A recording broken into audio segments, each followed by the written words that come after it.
그 종교 개혁 시대에 내가 루터가 학교를 다니는 그때쯤은 이제 학생들이 어떻게 아르바이트를 했냐 그러면 남의 집 창가에 서서 노래를 불러줍니다. 그런 노래를 불러주고 나면 그 노래를 듣고 나온 주인이 그 학생들에게 돈을 얼마씩 주는 것이죠. 그래서 그 돈을 건네받아서 학생들이 학비를 마련했습니다. 물론 학생들이 실력이 너무 엉망이거나 노래를 듣는 주인이 너무나 괴팍한 주인이라고 하면 무안당하고 빈손으로 쫓겨나는 경우도 있었다고 합니다. 루터도 그 당시 학생이기 때문에 어느 날 어느 부잣집 창문 아래서 큰 소리로 노래를 불렀더니 갑자기 덩치가 크고 험상궂게 생긴 사람이 문을 박차고 열고 나오면서 막 루터에게 달려오는 거예요. 그러니까 루터는 막 사정없이 도망갔어요. 왜냐하면 자기는 목소리도 별로 좋지 않고 이런 열등의식에 사로잡혔는데 아마 주인이 내가 부른 노래가 마음에 들지 않아서 화가 났나 보다. 그래서 죽으라고 도망갔는데 얼마 못 가서 붙잡혔어요. 붙잡혔는데 이 험상궂게 생긴 그 사람이 달달 떨고 있는 루터에게 돈 뭉치를 내미는 거예요. 내가 당신을 위해서 기다리고 있었다. 당신에게 내가 이처럼 장학금을 주려고 기다리고 있었다. 그래서 그걸 가지고 이제 학비를 했다 하는 것이죠.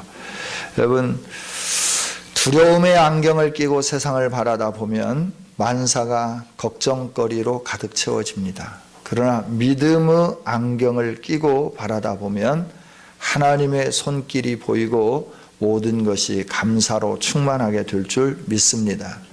우리가 신앙생활 할 때도 항상 믿음의 안경을 쓰고 모든 걸 바라봐야 돼요. 그래야 감사가 넘치고 기쁨이 넘치고 그래서 우리 안에 놀라운 역사들이 일어나기 시작하는 거예요. 하나님 말씀하신 것처럼 우리가 염려한다고 걱정한다고 우리의 문제들이 해결되지 않잖아요. 염려하고 걱정하고 밤잠 설친다고 그래서 문제가 해결될 것만 같으면 몇 날 며칠씩 머리에 띠 두르고 밤잠 설치고 염려하고 고민하겠죠. 우리가 염려하고 고민해도 아무런 일도 일어나지 않습니다. 늘 감사하면서 하나님께 기도하며 나가는 우리 모두가 되어지기를 원합니다. 하나님은 이처럼 우리에게 좋은 것 주시려고 예비해 놓고 계시고 우리를 만나기를 위해서 기대하고 계시는 거예요. 기다리고 계시는 좋으신 하나님이신 줄 믿습니다. 그 하나님을 만나는 방법이 있는데 그게 뭐냐 그러면 복음으로 우리가 변화되는 거다 하는 것이죠. 오늘 말씀을 요약해 보면 이렇습니다. 바울은 로마 교회에 대해서 감사하다 이렇게 고백을 해요.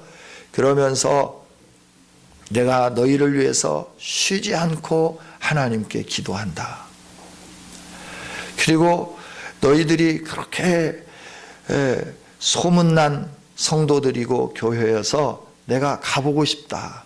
그런데 길이 막혀서 지금까지 가지 못했다.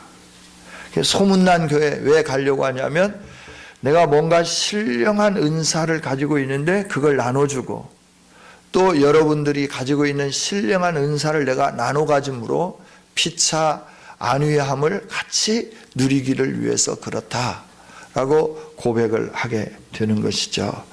그러면서 내가 가지고 있는 신령한 은사는 여러분들이 가지고 있는 신령한 은사와 얼마나 차이가 있는지 모르겠지만 내가 가지고 있는 신령한 은사는 하나님이 주신 복음이다.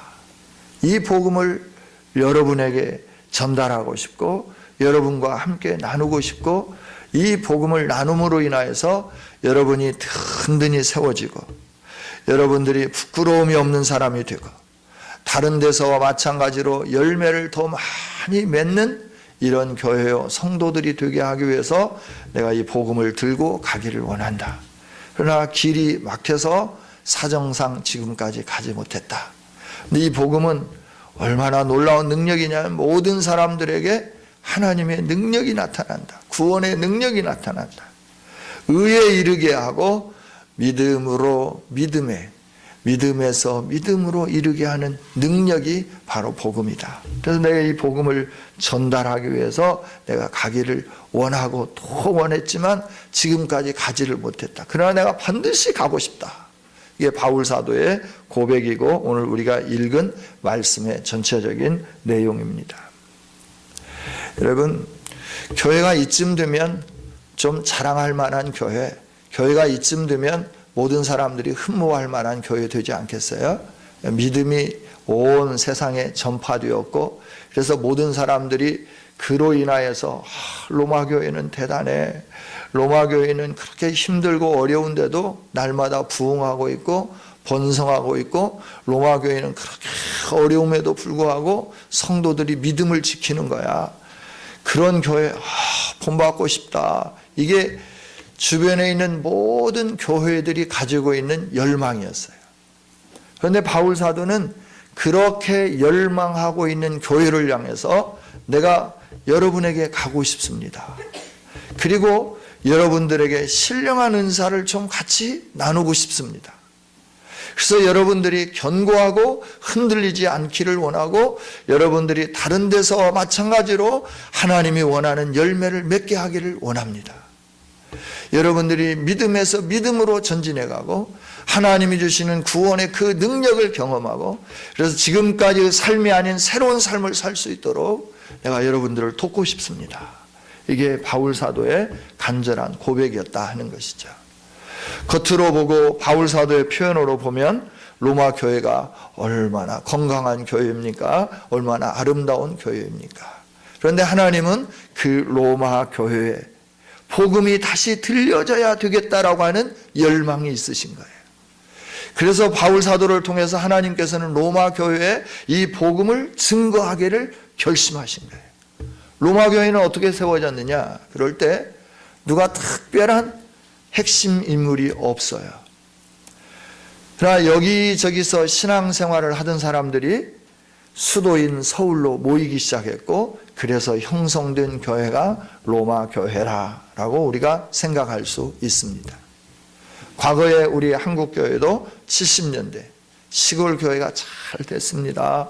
시골에 면회 교회가 몇 개씩 세워졌어요. 그래도 그 교회마다 성도들이 가득가득 채워졌어요. 요즘처럼 환경이 좋은 것도 아니었죠. 대청마루에 무릎을 꿇고 겨울에는 찬바람이 휘잉 불고 여름이면 벌레들이 와서 모기가 예배드리는 동안 여기저기 물고 내가 너 친구다, 내가 너를 사랑한다 그러면서 우리 피 다 빨아먹고 이랬어요.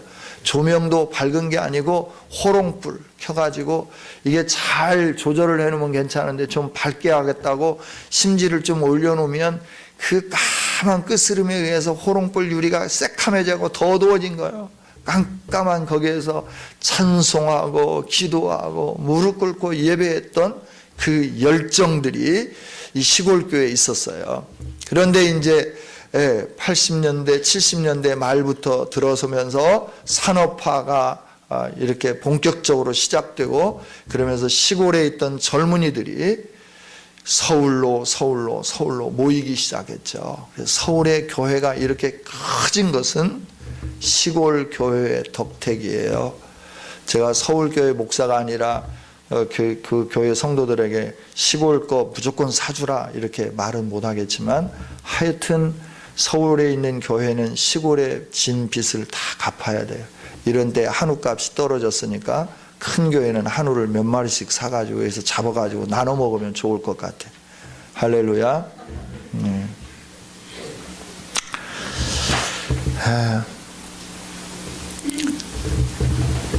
이처럼 로마 교회도 각 지역에서 신앙생활을 했어요.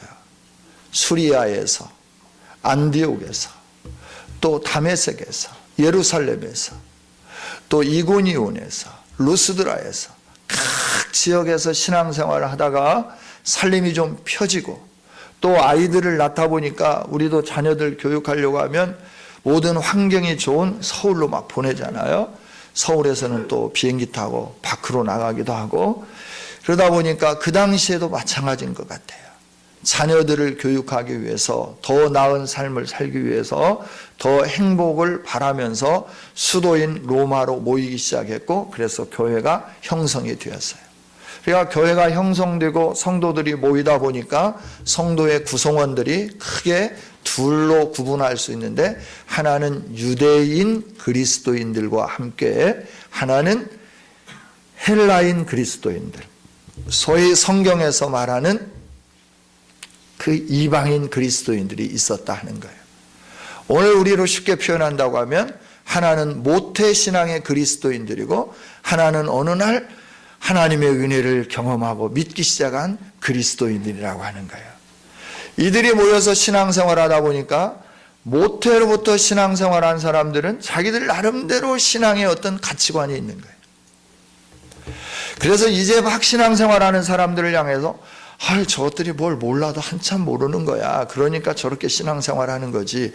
얘들아, 나는 모태신앙이거든. 나를 좀 본받아야 되는 거야. 그렇게 신앙생활하면 안 되는 거야. 이러면서 이야기하기 시작하는 거죠. 그럴 때 이제 뜨거운 열정을 가지고 신앙생활하는 사람들은, 야, 모태신앙이면 뭐해? 뜨뜻미지근한데 우리처럼 뜨겁게 하는 거야. 뜨겁게 열정적으로. 이렇게 하다 보니까 교회에 뭐가 있냐면 갈등이 생기기 시작하는 거예요. 서로가 서로를 위해서 파당을 짓기 시작하는 거예요. 이방인들 가운데서도, 야, 수리아 안디옥 교회에서 온 출신들 모여. 그래서 향후회를 모이기 시작하는 거예요. 또 그다음에 이제 유대인들 가운데서, 야, 우리 본토에서 자라났던, 우리 그 유대에서 성장했던 우리끼리 모이자. 저것들은 유대인이기는 한데 밖에서 너무나 많이 살아가지고 세상적인 물이 너무나 많이 들어서 우리끼리 모이고, 야, 쟤네들은 너무나 고리타분해. 우리는 좀 뭔가 그래도 진보적이야. 우리끼리 모이자. 서로 모이면서 갈등하기 시작하고, 갈등하면서 손가락질하기 시작하고, 손가락질하면서 분열하기 시작하고, 서로 자기들이 교회에서 옳다라고 주장하고, 그 옳다라고 주장하면서 어떤 사람이 교회의 주도권을 잡냐, 군대에서 고참이 어느 지역 고참이냐에 따라서 그 다음에 그 지역에 반대되는 지역은 엄청나게 괴롭죠. 제가 막 부대에 전입하니까 이 경상도 분들이 전부 다 우리 고참이에요. 그리고 그 밑에 기수가 우리 고향 사람들인데, 친구가 거기 있더란 말이에요. 중학교 때 옆에 짝꿍이. 그래서 못 물어보. 야, 너 잘 살았냐? 얼마 만이냐? 중학교 졸업하고 너 서울로 갔는데 어떻게 잘 살았냐? 지금 뭐하냐? 나 은행 다니다 왔어. 그래, 반갑다 이랬는데 고참이 그걸 들은 거예요. 그날 저녁에 제가 죽었습니다. 고참한테 반말한다고. 중학교 내 옆에 짝꿍이었어. 날마다 연필 빌리고 지우개 빌리고 막 문제 같이 풀고 그랬던 친구니까 얼마나 반가웠겠어요. 그런데 또 경상도 분들이어가지고 전라도 이 따블백이 겁이 없다고 저녁에 저 때문에 집합됐잖아요. 그래가지고 저녁 내 기합 받으니까 이제 중간에 고참들이 화가 나죠. 어디서 들어온 쫄따구가 막무가내가 들어와고 우리를 잠 못 자게 한다. 그래서 고참들이 한 번 하고 지났는데 그 다음에 중간 고참들이 또 집합시키는 거예요. 또 바로 위에 선임에게 확실히 하라고 막 이렇게 하니까 바로 위에 선임이 또 막 너 확실히 하라고 막 이러잖아요. 그러니까 저는 뭐 잘못한 것도 없는데 그래가지고 확실히 하겠다라고 그날 저녁에 밤을 새워가면서 힘들었어요. 로마 교회도 그랬던 것 같아요. 헬라인이 지도자가 되느냐, 오늘로 얘기하면 누가 수석장로님이 되냐 이거야. 유대인이 수석장로님이냐, 그러면 거기에 따라서 교회가 막 이렇게 좌지우지 되는 거야. 원래는 이제 신앙생활을 잘 못하고 예배의 폼이 잘 갖춰지지 않았으니까 유대인 그리스도인들이 교회를 지도하면서 나갔어요. 그런데 우리가 사도행전을 보면 글라오우디아 그 황제 때 그냥 유대인들은 보기 싫으니까 로마에서부터 다 나가라 추방령을 내려가지고 보따리 싸고 이렇게 나갔잖아요. 그래서 바울 사도가 고린도에서 만난 사람이 브리스길라와 아굴라를 만나게 된 거예요. 그분들은 원래 로마에서 살던 분이었잖아요. 그래서 거기서 만나서 브리스길라와 아굴라에 복음을 전하고 변화되고, 그래서 생명을 들여서 바울 사도를 후원하는 거예요. 끝까지 책임을 지는 그런 훌륭한 가정이 되어지게 된 것이죠. 그러니까 유대인 그리스도인들이 교회를 지도하면서 이렇게 나갔는데 다 쫓겨났어요. 쫓겨나니까 헬라인 그리스도인들이 살면서 이제 우리가 어떻게 신앙생활을 해야 할까? 우리를 지도해 주는 분들이 다 가셨는데 우리가 어떻게 해야 될까? 하면서 고민하면서 그중에서 좀 믿음이 좋고 신앙생활 잘한다고 하고 말씀을 좀 그래도 안다고 하는 분들을 지도자로 세워서 하다 보니까 자기들끼리 처음에는 안 되었지만 교회가 점점 잘 되어가고 자리를 잡았어요. 그런데 이 칙령이 끝났어. 끝나고 나니까 돌아가고파 로마. 그래서 유대인들이 다시 로마 교회로 들어와 보니까 옛날에 좀 비리비리하고 내가 가르치고 양육했던 사람들이 이제 교회 지도자가 되어가지고 딱 서 있으면서 자기 스승이 왔으니까 그 자리를 물려줘야 하는데 물려주지 않으면서 어떻게 하냐면 내가 교회 지도자니까 당신도 내 지도를 받으시오, 이렇게끔 되는 거예요. 그러다 보니까 이게 서로 갈등이 생기고 교회 안에 분쟁이 일어나고, 그래서 교회 안에 문제가 심각해지기 시작하는 것이죠. 이 갈등의 문제를 해결해야 되는데 어떻게 해결할 건가라고 하는 거예요.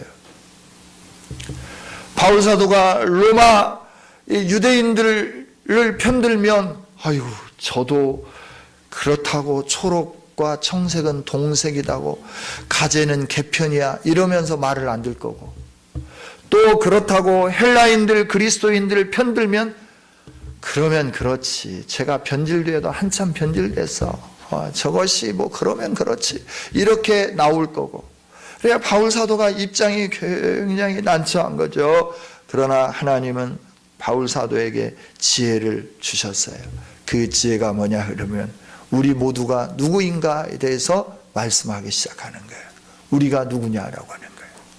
유대인이든 헬라인이든 우리가 누구냐라고 하는 거예요. 여러분 우리가 누구였습니까?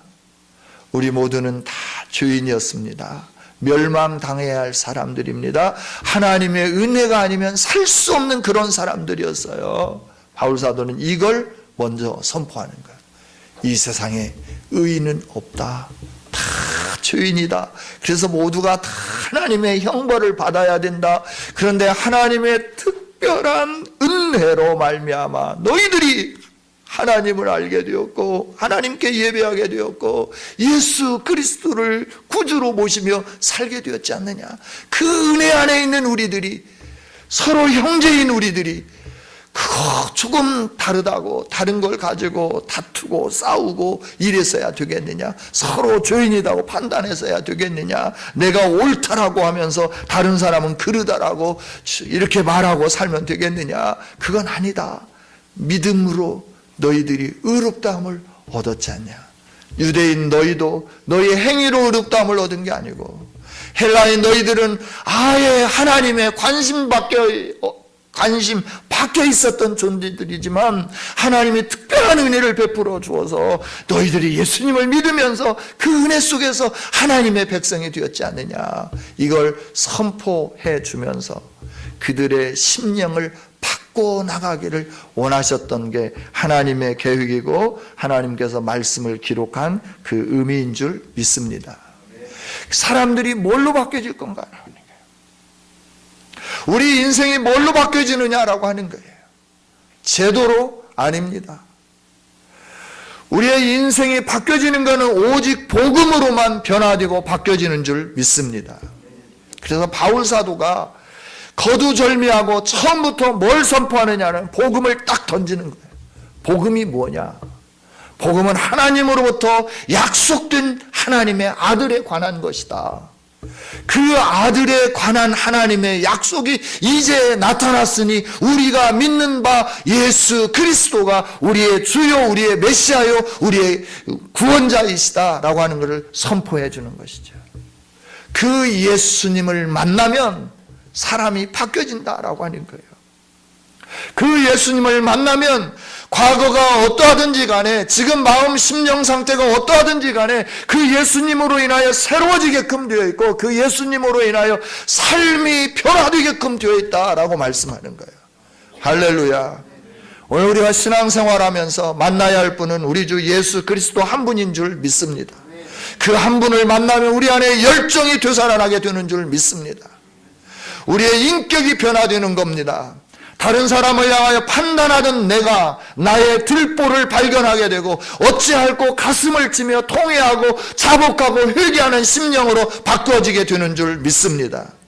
너의 탓이 아니라 내 탓입니다 라고 고백하면서 하나님 제 잘못입니다. 저 때문에 그렇습니다. 저를 용서해 주세요. 저를 불쌍히 여겨주세요. 이렇게 바뀌어지고 변화되게끔 되어 있다라고 하는 거예요.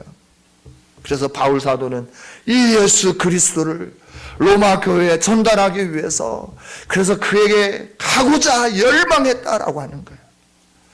내가 너희들에게 가기를 원하는 것이 한두 번이 아니었다. 그러나 길이 막혀 있었다. 지금까지 길이 막혀 있었다. 길이 막혀 있다고 내가 그냥 있으려고 하니 가슴이 답답하다. 주의 성령이 내 마음에 감동을 주어서 내가 너희들에게 편지를 쓰노라. 이 편지를 읽고 내가 가기 전에 너희들에게 쓴 편지를 통하여서 너희들의 마음이 회복되고 새로워지고 진정한 하나님의 교회를 이루는 아름다운 성도요 교회가 되어라 라고 선포하고 그들에게 서신서를 보내게 되는 것이죠.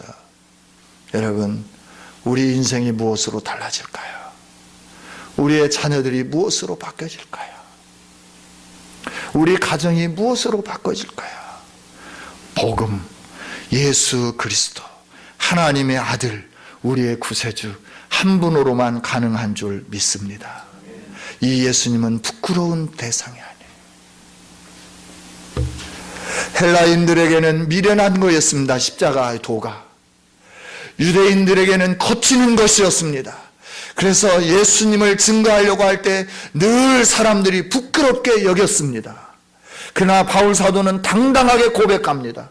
나는 예수 그리스도를 여러분에게 증거하기를 원하는데 나는 조금도 부끄러워하지 않는다. 왜냐하면 예수님은 여러분들에게 구원을 주시는 하나님의 능력이 나타나고 여러분을 변화시키는 능력이 나타나고 믿음으로 믿음에 이르게 하는 능력이 나타나고 의인은 오직 믿음으로 살리라 함처럼 예수 그리스도를 진정으로 만나면 믿음으로 사는 역사가 일어나기 때문에 나는 여러분들에게 복음 증거하는 걸 조금도 부끄러워하지 않습니다. 그래서 이 복음을 증거하기를 원합니다. 유대인 여러분, 여러분에게는 거치는 것이고 헬라인 여러분, 여러분에게는 미련한 것일지라도 이 복음이 능력이기 때문에 나는 부끄러워하지 않습니다. 이 복음을 증거하기를 원합니다. 고백하며 복음을 제시하기 시작하는 거예요.